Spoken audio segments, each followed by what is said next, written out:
The largest aircraft ever built in the world. What are the largest aircraft flying?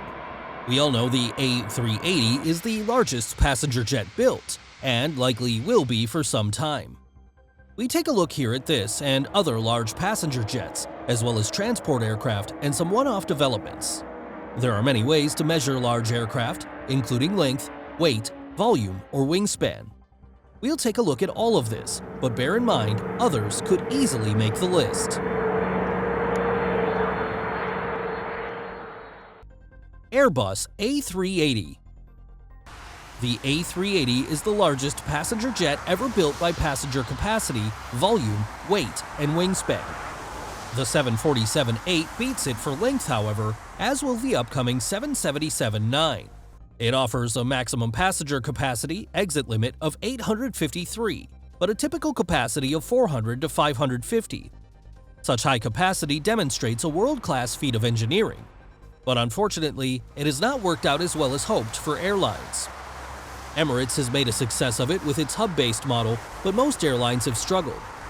The rise in the availability of twin-engine aircrafts and the shift away from hub-and-spoke operations damaged the aircraft's potential, and the slowdown seen following the events of 2020 has sealed its fate for several airlines. Sadly, with increasing retirements, it is failing to find a new use. Only Highfly has taken on a second-hand aircraft for charter use, but even that airline has now retired it.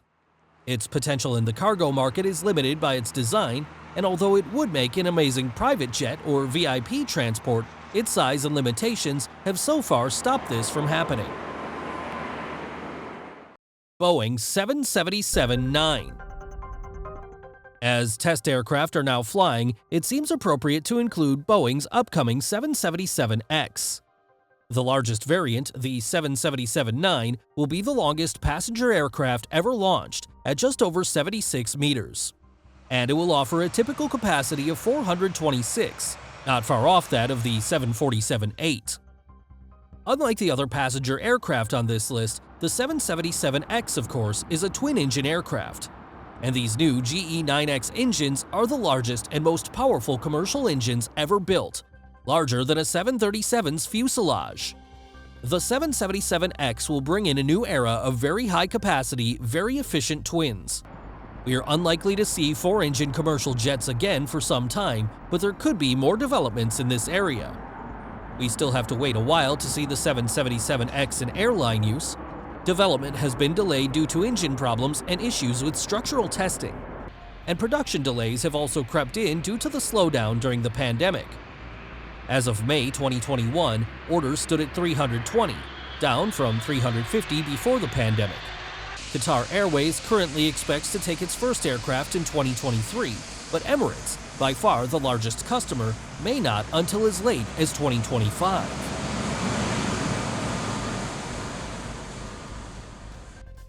Boeing 747-8. The 747 is, of course, the other very large passenger jet. The latest 747-8 is the largest version offered, coming in at just over 3 meters longer than the A380. But it has a lower maximum capacity of 605. Again, this is the maximum exit limit with a typical capacity around 450. It also has a much shorter wingspan, 68.4 meters compared to 79.95 meters, which has been a benefit as it increases the number of airports at which it can operate. Until the A380, the 747 was the largest passenger aircraft flying. This has been its hallmark since its launch in 1968. It was developed in collaboration with Pan American World Airways, or Pan Am. The airline had seen success with the 707 and wanted to take this further with a new aircraft over twice the size. It was, in fact, originally planned with a full-length upper deck, but this could not be made to work with safety requirements. Antonov A225. Moving away from passenger jets, one of the largest aircraft you will ever see flying is the Antonov A225 freighter. Only one of these is operational, although a second remains partially built. This is the heaviest aircraft ever built and has the widest wingspan of any operational aircraft. It also has 6 engines and 32 wheels. It was originally launched in 1971 to transport the USSR's equivalent of the space shuttle, known as Buran. The shuttle would be carried on top of the aircraft, and parts of the rocket could fit into the large fuselage. It can carry the highest payload of any aircraft, an enormous 250 tons. For comparison, the 747-8F freighter aircraft can carry up to 136 tons. As such, it has remained in service and seen some specialized uses. Antonov AN124. Sticking with the same manufacturer, the AN124 is smaller than the AN225, but is one of the largest commercially developed freighters. It launched in 1982, and 55 aircraft have been built. Until the 747-8 was introduced, it was the heaviest commercially produced aircraft. As of April 2021, 33 AN124 aircraft remain in use, according to data from planespotters.net. 7 of these are operated by Ukrainian airline Antonov Airlines, 12 by Russian airline Volga Dnipro, and 1 by each of Libyan Air Cargo and UAE-based Maximus Air Cargo. They regularly see unusual cargo operations, such as transporting maglev trains from Germany to China. Lockheed C5 Galaxy. Carrying on with large transport aircraft, the C5 Galaxy is also high up the list for its size and payload. It is a military transporter aircraft built by U.S. manufacturer Lockheed and entered service in 1970. It followed other successful transporters such as the C-130 Hercules, but simply needed to be bigger. At just over 75 meters long, it is bigger than the A380 and the AN124. It can carry a payload of 127 tons and adds in-flight refueling for a huge range. It remains in active service with the U.S. Air Force, although several large transports have followed it. The Boeing C-17 Globemaster is a leading example. It's big, but not as big as the C-5. Interestingly, Lockheed was also interested in an even larger replacement. The so-called VLST, or Very Large Subsonic Transport, was proposed in the 1990s but never developed. A passenger version would have 2 decks, 4 aisles, and carry up to 900 passengers. Airbus Beluga XL. Technically, the Beluga XL is not an aircraft type but a modification of the Airbus A380. As such, some may question whether it should appear on such a list. But however you treat it, it is one of the largest aircraft you will see regularly flying. By volume, it is the largest. It offers a fuselage volume of 2,209 cubic meters. For comparison, Boeing's Dreamlifter comes in behind it at 1,840 cubic meters. Boeing Dreamlifter. The Dreamlifter is Boeing's modified fuselage transporter. This is based on a stretched 747-400 fuselage with an innovative tail swing door to allow full access to the fuselage.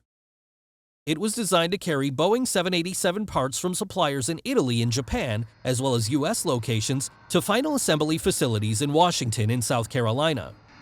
The first Dreamlifter entered service in 2007, and there is now a fleet of 4. Hughes H4 Hercules. The Hughes H4 Hercules was one of the largest aircraft ever built, but never moved beyond the 1 prototype version.